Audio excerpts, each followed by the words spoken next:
नमस्कार, बात पते की में आपका स्वागत है। मैं हूं अखिलेश शर्मा। राजनीति में कहा जाता है कि एक सप्ताह का समय भी काफी होता है, लेकिन हमने देखा कि पहलगाम हमले के बाद 2 सप्ताह में काफी कुछ बदल गया। ये 2 सप्ताह वो सप्ताह रहे जो परिवारों पर काफी भारी पड़े, जिन्होंने अपनों को पहलगाम के आतंकी हमले में खो दिया। लेकिन एक तरफ उनका दुख, दर्द, तकलीफ थी, दूसरी तरफ पूरे देश में गुस्सा और बदला लेने की जबरदस्त मांग, सरकार के ऊपर दबाव और साथ ही सरकार से ये अपेक्षा भी कि जो सरकार का नेतृत्व है, जिस तरह से पिछले आतंकवादी हमलों पर उसने पाकिस्तान का मुंहतोड़ जवाब दिया, इस बार भी वैसा ही करेगा।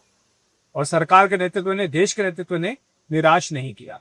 अगर पिछले 2 हफ्ते का घटनाक्रम देखें तो हम ये पाते हैं कि प्रधानमंत्री नरेंद्र मोदी ने न केवल पल पल पूरे घटनाक्रम पर नजर रखी है, बल्कि वो इस बड़े ऑपरेशन सिंदूर की योजना भी बनाते रहे। इसको किस तरह से हैंडल करना है, इसके संभावित परिणाम क्या होंगे, वो परिणाम और साथ साथ उनके साथ अंतर्राष्ट्रीय समर्थन कैसे जुटाना है, इन सब चीजों को लेकर लगातार मंथन चलता रहा।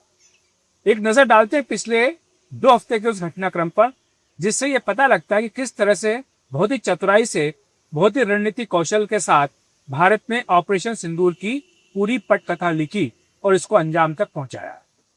आपको याद होगा कि 22 तारीख को जब पहलगाम में हमला हुआ था, तब प्रधानमंत्री नरेंद्र मोदी सऊदी अरब की विदेश यात्रा पर थे और तब जब उन्हें खबर मिली तो उन्होंने वहीं से गृह मंत्री अमित शाह को फोन करके निर्देश दिया था कि वे तुरंत इस पूरे घटनाक्रम को देखें और साथ ही यहाँ पर जाएं। तो आपको याद होगा कि उसके तुरंत बाद गृह मंत्री अमित शाह ने एक बड़ी बैठक बुलाई थी, जिसमें तमाम अधिकारियों के साथ चर्चा की थी और शाम को ही वो पहलगाम के लिए रवाना हुआ। इसी बीच पीएम मोदी अपनी विदेश यात्रा को बीच में ही छोड़कर वापस भारत आने का उन्होंने फैसला किया।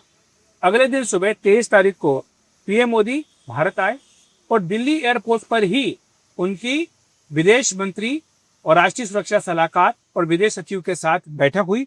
ये ब्रीफिंग हुई, जिसमें कि उनको ब्रीफ किया गया कि ये जो हमला है, इसके पीछे पाकिस्तान का किस तरह से हाथ है, पूरा घटनाक्रम इससे पहले क्या रहा है और किस तरह से इससे निपटा जाए, किस तरह से दोषियों को सजा दिलाई जाए। इसके बाद आपको याद होगा कि 23 तारीख को यानी अगले दिन ही पीएम मोदी के आवास पर कैबिनेट कमेटी ऑन सिक्योरिटी की बैठक हुई। इस बैठक में संभावित जो प्रोग्राम था, किस तरह से संभावित इसको ऑपरेशन को अंजाम देना है, उसके बारे में विस्तार से चर्चा की। फिर 24 तारीख को सभी पार्टियों को विश्वास में लेने का कदम पीएम नरेंद्र मोदी ने उठाया और रक्षा मंत्री राजनाथ सिंह की अध्यक्षता में सर्वदलीय बैठक हुई, जिसमें सभी राजनीतिक दलों ने एक सुर में न केवल पहलगाम आतंकी हमले की निंदा की, बल्कि सरकार को जवाबी कार्रवाई करने के लिए अपना पूरा समर्थन भी दिया। पूरा देश एक सुर में बोले, ये प्रयास इसके जरिए किया गया। तो एक तरफ जहां पर पीएम नरेंद्र मोदी रक्षा विशेषज्ञों के साथ, रक्षा अधिकारियों के साथ बैठकर आगे की रणनीति बना रहे थे, कूटनीतिक मोर्चे पर किस तरह से निपटना है इसकी रणनीति तैयार कर रहे थे, वहीं देश में एक कंसेंसस बने, इस बात को लेकर भी पूरा ध्यान रखा गया। क्योंकि जो हमला था उसका मकसद था देश में धार्मिक आधार पर विभाजन करना, क्योंकि जिस तरह से धर्म कूच करके गोली मारी गई थी, उसके पीछे मकसद ये लगता था। लेकिन देश ने इकट्ठे होकर आतंकवादियों के इन मंसूबों को ही नाकाम कर 25 तारीख को सेना प्रमुख कश्मीर के दौरे पर गए और वहां जाकर उन्होंने हालात का जायजा लिया। श्रीनगर भी वो गए थे और जहां पर उनकी उपराज्यपाल से भी मुलाकात हुई थी। 25 तारीख को ही गृह मंत्री अमित शाह ने जो वीजा लेकर के पाकिस्तान के नागरिक यहाँ पर आए थे और जो नहीं गए, उनको वापस भेजने के लिए तमाम मुख्यमंत्रियों से बातचीत की और कहा कि ये जो सीसीएस के बाद फैसला किया गया है, जिसमें कि सिंधु जल संधि को निलंबित करना और साथ ही वीजा को लेकर के कई पाबंदियां लगाना, इनको अमल में लाने के लिए सख्त निर्देश भी दे दिए गए। 25 तारीख को ही गृह मंत्री अमित शाह की सिंधु जल संधि को लेकर जल शक्ति मंत्री सीआर पाटिल के साथ बैठक हुई, जिसके बाद सीआर पाटिल ने कहा कि पानी की एक बूंद भी पाकिस्तान नहीं जाने दी जाएगी। ये एक बड़ा फैसला था। इसके बाद 27 तारीख को रक्षा मंत्री मिले सीडीएस अनिल चौहान से, ये एक लंबी बैठक हुई। इसके बाद 28 तारीख को रक्षा मंत्री राजनाथ सिंह ने पीएम नरेंद्र मोदी से मुलाकात की। 29 तारीख को पीएम मोदी की तीनों सेना प्रमुखों के साथ बैठक हुई, जिसमें कि सीडीएस भी मौजूद थे, राष्ट्रीय सुरक्षा सलाहकार भी मौजूद थे, रक्षा मंत्री भी थे। और इस बैठक में पीएम नरेंद्र मोदी ने सेना को हमले की खुली छूट। इससे पहले आपको बता दूं कि मधुबनी में भी पीएम मोदी का कार्यक्रम हुआ था, जो कि पहला कार्यक्रम था पहलगाम हमले के बाद, और वहां पर उन्होंने हिंदी और इंग्लिश दोनों भाषाओं में बोलते हुए यह स्पष्ट कर दिया था कि भारत आतंकवाद के लिए जो भी जिम्मेदार लोग हैं उनको कड़ी से कड़ी सजा देगा, उन्हें मिट्टी में मिला दिया जाएगा। अंग्रेजी इसलिए बोले ताकि जो अंतर्राष्ट्रीय समुदाय है उसको भी संदेश चला जाए। 29 तारीख को ही आरएसएस प्रमुख मोहन भागवत पीएम मोदी से मिलने गए थे। ये भी एक बड़ी बैठक थी, इसमें कई मुद्दों पर चर्चा हुई थी। और 30 तारीख को फिर से सीसीएस की दोबारा बैठक हुई, सीसीए भी हुई और कैबिनेट की राजनीतिक मामलों की समिति की बैठक भी हुई। इसमें एक बड़ा राजनीतिक फैसला किया गया जातीय जनगणना का। तो यानी एक तरफ जहां पर पाकिस्तान से निपटने की रणनीति पर विचार हो रहा था, वहीं राजनीतिक फैसले भी लगातार किए जा रहे थे। इसके साथ साथ प्रशासनिक फैसले भी हो रहे थे, इसमें कि गन्ने के दाम को बढ़ाना या और इस तरह के हाईवे प्रोजेक्ट्स को मंजूरी देना, ये भी कैबिनेट की ओर से फैसले किए गए। और इसके बाद 30 अप्रैल को ही पीएम अमित शाह और राजनाथ सिंह की फिर से बैठक हुई। फिर 30 अप्रैल को पीएम मोदी ने आर्मी चीफ से 1-on-1 मुलाकात और 3 मई को पीएम मोदी की नेवी चीफ से मुलाकात। 4 तारीख को पीएम एयरफोर्स चीफ से 1-on-1 मिले और 5 तारीख को उनके रक्षा सचिव राजेश कुमार सिंह के साथ बैठक हुई और 5 तारीख को ही साउथ ब्लॉक में पीएमओ में एनएसए के साथ बैठक हुई। 5 मई को ही गृह मंत्रालय ने राज्यों को 7 तारीख को यानी आज मॉक ड्रिल करने का और ब्लैकआउट करने का निर्देश दिया। इससे भी पाकिस्तान को छलावे में रखा गया। पाकिस्तान सोचता रहा कि ये शायद हमला करने के बाद के लिए तैयारी की जा रही है।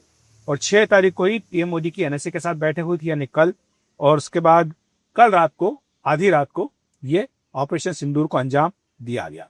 तो आपने देखा किस तरह से एक एक मोर्चे पर, एक एक फैसले पर पीएम नरेंद्र मोदी न सिर्फ शामिल रहे बल्कि उन्हीं की देखरेख में, उन्हीं के रणनीति के तहत ये पूरा जो ऑपरेशन है इसको अंजाम दिया गया। यहाँ तक कि जो नाम दिया गया ऑपरेशन सिंदूर, ये नाम भी पीएम मोदी ने ही रखा।